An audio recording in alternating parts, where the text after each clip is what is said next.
ओम शांति। आज का मुरली 11 जुलाई 2024। प्रातः मुरली ओम शांति बापदादा मधुबन। मीठे बच्चे, सुन्न अवस्था अर्थात अशरीरी बनने का अभी समय है। इसी अवस्था में रहने का अभ्यास करो। प्रश्न: सबसे ऊंची मंजिल कौन सी है? उसकी प्राप्ति कैसे होगी? उत्तर: संपूर्ण सिविलाइज्ड बनना, यही ऊंच मंजिल है। कर्मेंद्रियों में जरा भी चलायमानी न आए तब संपूर्ण सिविलाइज्ड बने। जब ऐसी अवस्था हो तब विश्व की बादशाही मिल सकती है। गायन भी है, चढ़े तो चाके अर्थात राजाओं का राजा बने, नहीं तो प्रजा। अब जांच करो मेरी वृत्ति कैसी है, कोई भी भूल तो नहीं होती है। ओम शांति। आत्मा अभिमानी हो बैठना है। बाप बच्चों को समझाते हैं कि अपने को आत्मा समझो। अब बाबा ऑलराउंडर से पूछते हैं, सतयुग में आत्मा अभिमानी होते हैं या देह अभिमानी?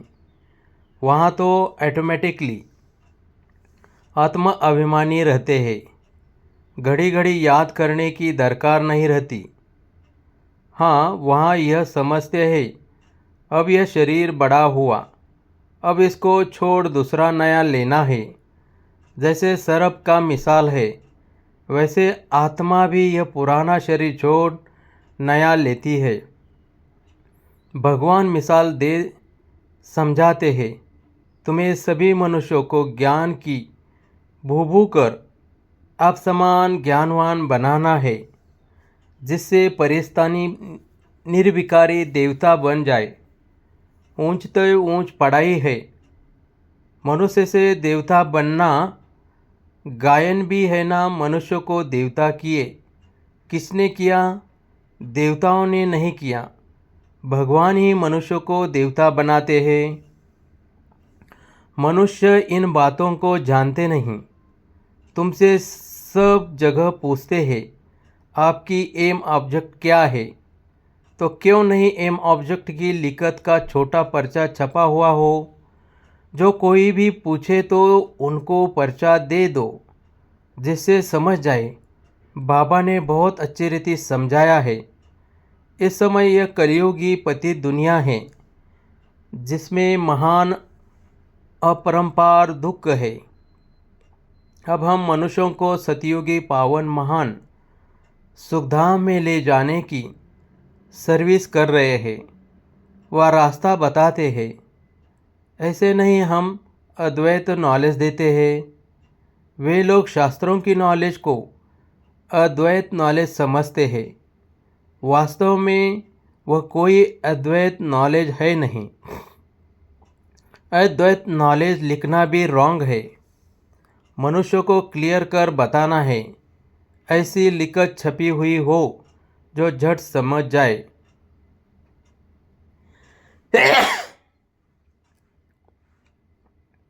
इनों का उद्देश्य क्या है? कलियुगी पतित भ्रष्टाचारी मनुष्यों को हम अपार दुखों से निकाल सतयुगी पवित्र श्रेष्ठाचारी अपार सुखों की दुनिया में ले जाते हैं। बाबा ऐसे बच्चों को देते हैं, ऐसे क्लियर कर लिखना है। सब जगह ऐसी तुम्हारी लिखत रखी हो, झट वह निकाल कर दे देनी चाहिए। तो समझे हम तो दुखधाम में है, गंध में पड़े हैं।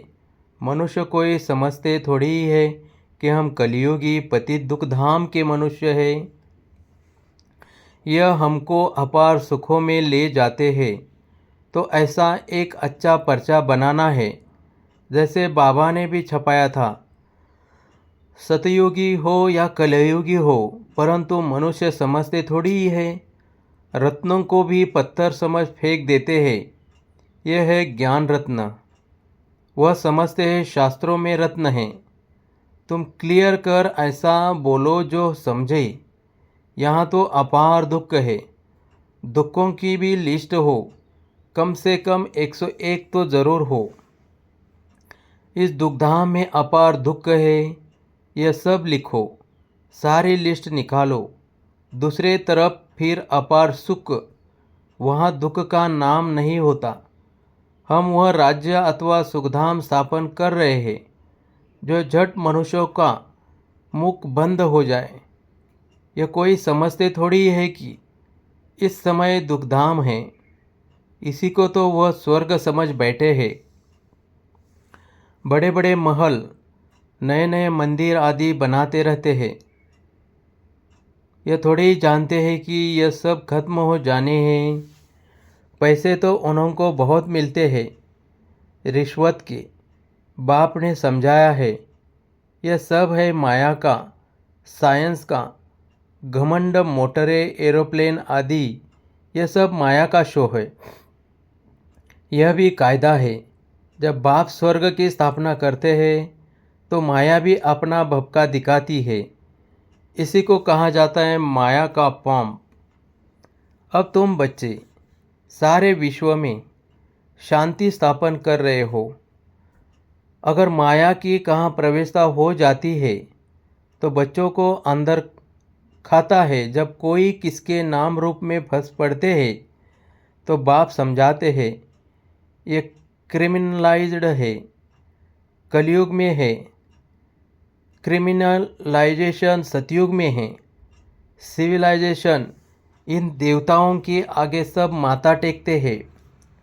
आप निर्विकारी, हम विकारी। इसलिए बाप कहते हैं, हर एक अपनी अवस्था को देखे। बड़े बड़े अच्छे महारथी अपने को देखे। हमारी बुद्धि किसके नाम रूप में जाती तो नहीं।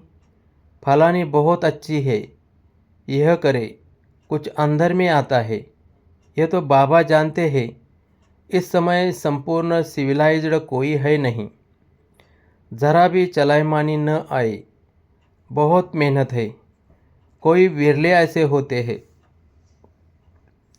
आंखें कुछ न कुछ धोखा ज़रूर देती है।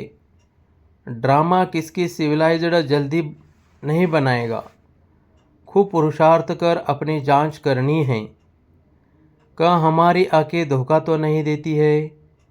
विश्व का मालिक बनना बड़ी ऊंच मंजिल है। चढ़े तो चाके अर्थात राजाओं का राजा बनते, गिरे तो प्रजा में चले जाएंगे। आजकल तो कहेंगे विकारी ज़माना है। भला कितने बड़े आदमी हैं, समझो स्क्रीन कीन है, उनके अंदर भी डर रहता होगा कि कहाँ कोई हमें उड़ा न दे। हर एक मनुष्य में अशांति है। कोई कोई बच्चे भी कितनी अशांति फैलाते हैं। तुम शांति स्थापन कर रहे हो तो पहले तो खुद शांति में रहो, तब दूसरे में भी वह बल भरे। वहाँ तो बड़ा शांति का राज चलता है। आके सिविल बन जाती है तो बाप कहते हैं, अपनी जांच करो, आज मुझ आत्मा की वृत्ति कैसी रही। इसमें बहुत मेहनत है, अपनी संभाल रखनी है। भेद के बाप को भी सच कभी नहीं बताते हैं। कदम कदम पर भूलें होती रहती है। थोड़ा भी उस क्रिमिनल दृष्टि से देखा, भूल हुई, फौरन नोट करो। 10-20 भूलें तो रोज़ करते ही होंगी। जब तक अभूल बने, परंतु सच कोई बताते थोड़ी है। देह अभिमानी से कुछ न कुछ पाप जरूर होगा, वह अंदर खाता रहेगा। कई तो समझते ही नहीं कि भूल किसको कहते हैं। जानवर समझते हैं क्या। तुम भी इस ज्ञान के पहले बंदर बुद्धि थे। अब कोई 50%, कोई 10%, कोई कितना चेंज होते जाते हैं। ये आंखें तो बहुत धोखा देने वाली है। सबसे तीखी है आंखें। बाप कहते हैं, तुम आत्मा अशरीर आई थी, शरीर नहीं था। क्या अभी तुमको पता है कि दूसरा कौन सा शरीर लेंगे, किस संबंध में जाएंगे, मालूम नहीं पड़ता। घर में सुन्न ही सुन्न रहते हैं, आत्मा बिल्कुल ही सुन्न हो जाती। जब शरीर बड़ा हो तब पता पड़े। तो तुमको ऐसा बनकर जाना है। बस ये पुराना शरीर छोड़कर हमको जाना है। फिर जब शरीर लेंगे तो स्वर्ग में अपना पाठ बजाएंगे। सुन्न होने का अभी समय है। भला आत्मा संस्कार ले जाती है। जब शरीर बड़ा होता है तब संस्कार इमर्ज होते हैं। अभी तुमको घर जाना है, इसलिए पुरानी दुनिया का, इस शरीर का भान उड़ा देना है। कुछ भी याद न रहे। परहेज बहुत रखना है। जो अंदर में होगा वही बाहर निकलेगा। शिव बाबा के अंदर में भी ज्ञान है, मेरा भी पार्ट है। मेरे लिए ही कहते हैं ज्ञान का सागर। महिमा गाते हैं, अर्थ कुछ नहीं जानते। अभी तुम अर्थ सहित जानते हो।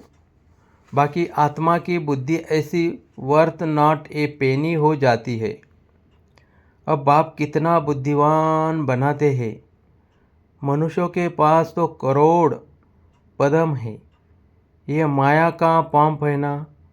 साइंस में जो अपने काम की चीज़ें हैं वह वहाँ भी होगी। वह बनाने वाले वहाँ भी हो जाएंगे। राजा तो नहीं बनेंगे। यह लोग पिछाड़े में तुम्हारे पास आएंगे, फिर औरों को भी सिखाएंगे। एक बाप से तुम कितने सीखते हो। एक बाप ही दुनिया को क्या से क्या बना देते हैं। इन्वेंशन हमेशा एक निकालते हैं, फिर फैलाते हैं। बॉम्ब्स बनाने वाला भी पहले एक था। समझा इनसे दुनिया विनाश हो जाएगी, फिर और बनाते गए। वहाँ भी साइंस तो चाहिए ना। टाइम पड़ा है, सीखकर होशियार हो जाएंगे। बाप की पहचान मिल गई, फिर स्वर्ग में आकर नौकर चाकर बनेंगे।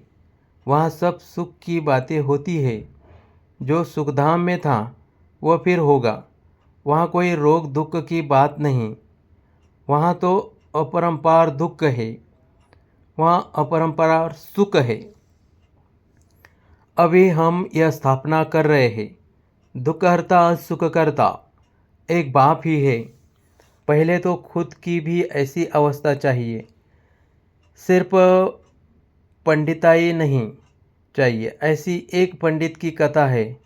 बोला राम नाम कहने से प्यार हो जाएंगे, पार हो जाएंगे। यह इस समय की बातें हैं। तुम बाप की याद में विषय सागर से सिर सागर में चले जाते हो। यहाँ तुम बच्चों की अवस्था बड़ी अच्छी चाहिए। योग बल नहीं है, क्रिमिनल आइज है तो उनका तीर लग नहीं सकता। आंखें सिविल चाहिए। बाप की याद में रह किसको ज्ञान देंगे तो तीर लग जाएगा। ज्ञान तलवार में योग का जोर चाहिए। नॉलेज से धन की कमाई होती है। ताकत है याद की। बहुत बच्चे तो बिल्कुल याद करते ही नहीं, जानते ही नहीं। बाप कहते हैं मनुष्य को समझाना है कि यह है दुखधाम, सतयुग है सुखधाम। कलयुग में सुख का नाम नहीं। अगर है भी तो भी काग विष्ठा के समान है। सतयुग में तो अपार सुख है। मनुष्य अर्थ नहीं समझते। मुक्ति के लिए ही माता मारते रहते हैं। जीवन मुक्ति को तो कोई जानते ही नहीं, तो ज्ञान भी दे कैसे सकते। वह आते ही है रजो प्रधान समय में। वह फिर राजो कैसे सिखलाएंगे। यहाँ तो सुख है कागविष्ठा समान। राजयोग से क्या हुआ था यह भी नहीं जानते। तुम बच्चे जानते हो यह भी सब ड्रामा चल रहा है। अखबार में भी तुम्हारी निंदा लिखते हैं। यह तो होना ही है। अबलाओं पर किस्म किस्म के सितम आते हैं। दुनिया में अनेक दुख है। अभी कोई सुख थोड़ी। भला कितना बड़ा साहूकार है, बीमार हुआ, अंधा हुआ तो दुख तो होता है ना। दुखों की लिस्ट में सब लिखो। रावण राज्य कलयुग के अंत में यह सब बातें हैं। सतयुग में दुख एक भी बात नहीं होती है। सतयुग तो होकर गया है ना। अभी है संगम युग। बाप भी संगम पर ही आते हैं। अभी तुम जानते हो 5000 वर्ष में हम क्या क्या जन्म लेते हैं, कैसे सुख से फिर दुख में आते हैं। जिनको सारा ज्ञान बुद्धि में है, धारणा है, वह समझ सकते हैं। बाप तुम बच्चों की झोली भरते हैं। गायन भी है, धन दिए धन ना खुटे। धन दान नहीं करते हैं तो गया उनके पास है ही नहीं, तो फिर मिलेगा भी नहीं। हिसाब है ना, देते ही नहीं तो मिलेगा कहाँ से, वृद्धि कहाँ से होगी। यह सब है अविनाशी ज्ञान रत्न। नंबरवार तो हर बात में होते हैं ना। यह भी तुम्हारी रूहानी सेना है। कोई रूह जाकर ऊंच पद पाएंगी, कोई रूह प्रजा पद पाएगी, जैसे कल्प पहले माया पाया था। अच्छा, मीठे मीठे सिकिल दे रूहानी बच्चों को नंबरवार पुरुषार्थ अनुसार बाप दादा व माता पिता का दिल व जान, सीख व प्रेम से याद प्यार और गुड मॉर्निंग। रूहानी बाप की रूहानी बच्चों को नमस्ते। धारणा के लिए मुख्य सार। फर्स्ट, अपनी संभाल करने के लिए कदम कदम पर जांच करनी है। आज मुझ आत्मा की वृत्ति कैसी रही? आंखें सिविल रही? देह अभिमान वश कौन सा पाप हुआ? 2, बुद्धि में अविनाशी ज्ञान धन धारण कर फिर दान करना है। ज्ञान तलवार में याद का जौहर जरूर भरना है। वरदान, सत्यता की अथॉरिटी को धारण कर सर्व को आकर्षित करने वाले निर्भय और विजयी भव। आप बच्चे सत्यता की शक्तिशाली श्रेष्ठ आत्माएं हो। सत्य ज्ञान, सत्य बाप, सत्य प्राप्ति, सत्य याद, सत्य गुण, सत्य शक्तियाँ सब प्राप्त है। इतनी बड़ी अथॉरिटी का नशा रहे तो यह सत्यता की अथॉरिटी हर आत्मा को आकर्षित करती रहेगी।